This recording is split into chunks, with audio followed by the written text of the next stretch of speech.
waxaanan aaminsanahay in hibadayda halabuurnimo ay ka weyn tahay hibadayda hogaamineed sidaa darteed waxaan idiin sheegayaa inaan musharax ahay u taagan jagada guddoomiye ku-xigeenka koowaad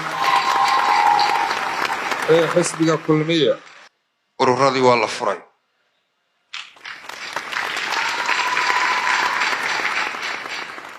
aniguna xisbiga kulmiyaan ka tirsanahay waayo sharaf maamuus iyo milgo waayo xus iyo xusuus inaan caawo idinla joogo magaalada London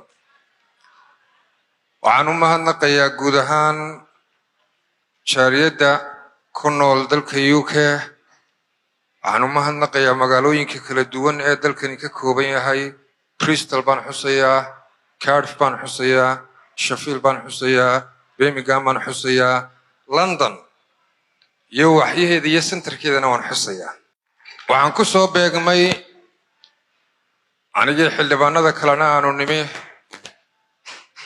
idinkoo kala xusaya 26 Juun habeenay isku xiga oo meelo kala duwan ku xusaya waan ku faraxsanahay caawa idinkoo midaysan idinka laabanayo dadkii halkan ka hadlay meelaha kala duwan ka soo safray magaalooyinka kala durugsan ka yimiday iyo hablihii iyo raggii soo qaban qaabiyay munaasabaddan waxaan idin leeyahay kaliya taymeedan soo dhaweyn waxay tusteen kalgacal aad iyo aad baan idinku mahadnaqayaa qof kasta oo inaga mid ah oo si sax ah u fikiraya qof kasta oo inaga mid ah oo ka walwalaya mustaqbalka jiilasha dambe qof kasta oo inaga mid ah oo ku baraarugsan dhalangadoonka ku socda hidaheena iyo dhaqankeena wuxuu isweydiinayaa boqolaal su'aalood oo aanu jawaabo waafiya oo naftiisa ku qanciya aanu u hayn oo dhammaantood salka ku haya sanado badan kadib ummadaha qurbaha ku nool siday u ekaan doonaan afkeeda iyo hidaheega ma ku faraadaygi doonaan waayo intii halkan aan joogay waxaan dareemay farqiga u dhaxeeya ilmaha iyo ubadkiisa waxaan dareemay farqiga u dhaxeeya ilmaha iyo afkiisa waxaan dareemay farqiga u dhaxeeya ilmaha iyo dhaqankiisa waxaan arkay ama dareemay in badan oo waalidka ka mid ah inay ku mashquulsan yihiin xaaladaha gudaha ka socda iyo nolosha adag ee halkan run ahaantii waxa kale oo aan dareemay qoys burbur fara badan oo qurbaha yaala sidaa darteed waxaan jecelahay inaynu fahanno marka koowaad inay muhiim tahay inaynu qof ahaan isku dhisno oo qoys isku dhisno si qaranku inoogu dhismo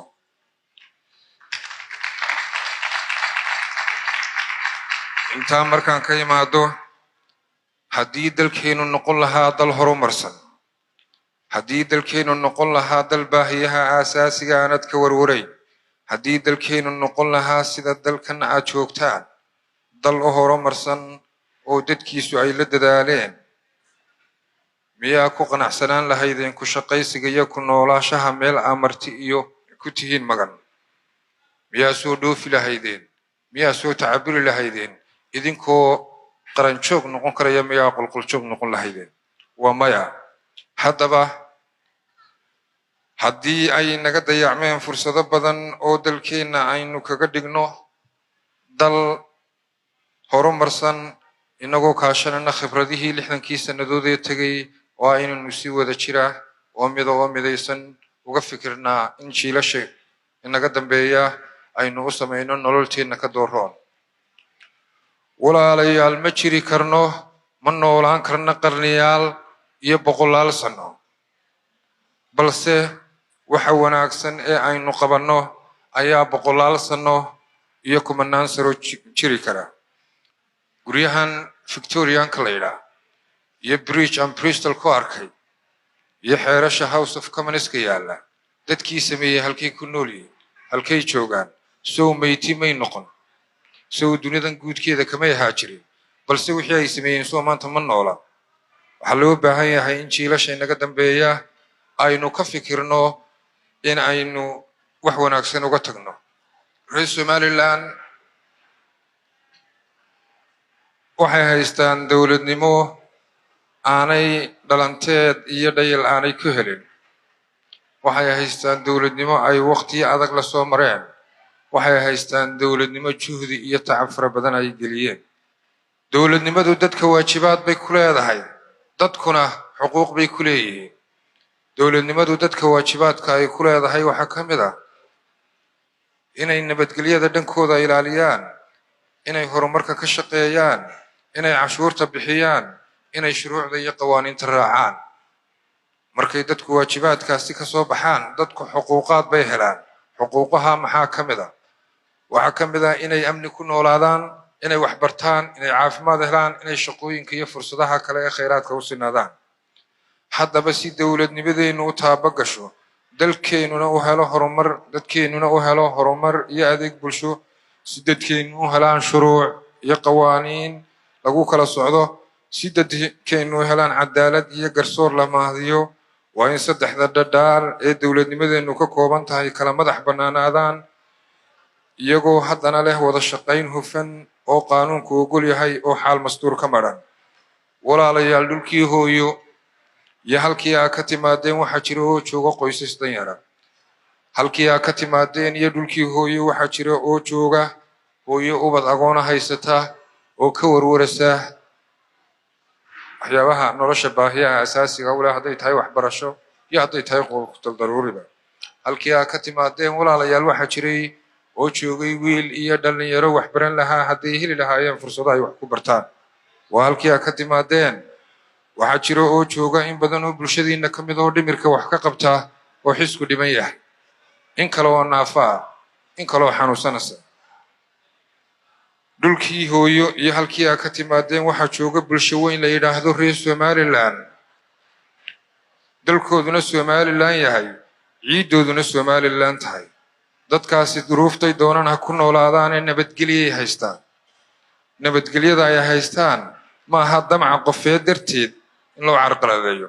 mucaaridka iyo muxaafidkana waxaan leeyahay, waxaa kala riixanaysaan iyo waxaad doonaysaan waxaa ka weyn danta iyo maslaxadda ummadda.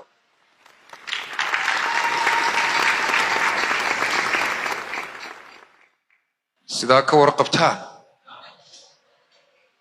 geeska waxaa ka socda isbeddello siyaasadeed.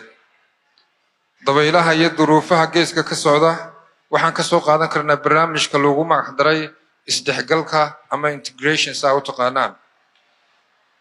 si aa ogtihiin baa isdhexgalkuna laba factoro waaweyn baa loo kala qaadayo, waa political integration iyo economic integration.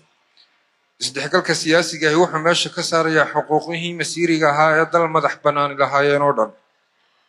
wuxuu abuurayaa sharciyad iyo qawaaniin mida oo ay yeeshaan dalalkii kala madax bannaanaa, ee kala tirada badnaa, ee kala aqoonta badnaa, ee kala dhaqaalaha badnaa. isdhexgalka dhaqaalaha haddaanu imaado, wuxuu meesha ka saarayaa dabaradii sharci ee dal kasta gaarkii u lahaa, hadday tahay cashuuraha kastamada iyo shuruucda isku socodka dadka. wuxuuna oggolaanayaa dalalka samaystay isdhexgalkaasi dadkoodu inay degi karaan, ka shaqaysan karaan, ku noolaan karaan iyagoo kala diina oo kala dhaqana gobolladii isdhexgalkaasi samaystay. isdhexgalka dhaqaaluhu wuxuu abuurayaa ama oggolaanayaa in la wadaago khayraadka noocyadiisa kala duwan. maxaa la wadaagayaa? beeraha la wadaagayaa, oo xoolaha la wadaagayaa, oo dekedaha la wadaagayaa, oo badaha la wadaagayaa. isdhexgalna haddaad maqasho waxay faa'iida ugu jirtaa cidda tirada badan leh. dalna wuxuu dal kale oo deris la ku balans garayn karaa aqoon, dhaqaale iyo awood.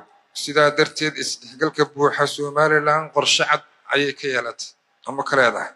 waxaanad ogaataan haddii aragtidii geeska taallay qarnigii hore ee ahayd in xoog laysku gumaysto, xoogna laysku qabsado, aragtida qarnigan geeska taallaa waa in si nabada laysku dhexgalo, si nabadana laysku qabsado.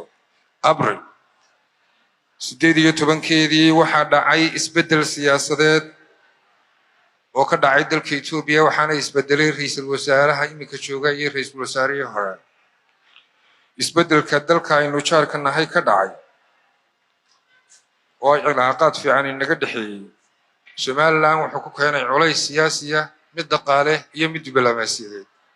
arrimahaasi waxay ahaayeen arrimo culayskooda leh, runtii arrimaha nin jilicsani kama baxayn madaxweyne muuse biixi cabdi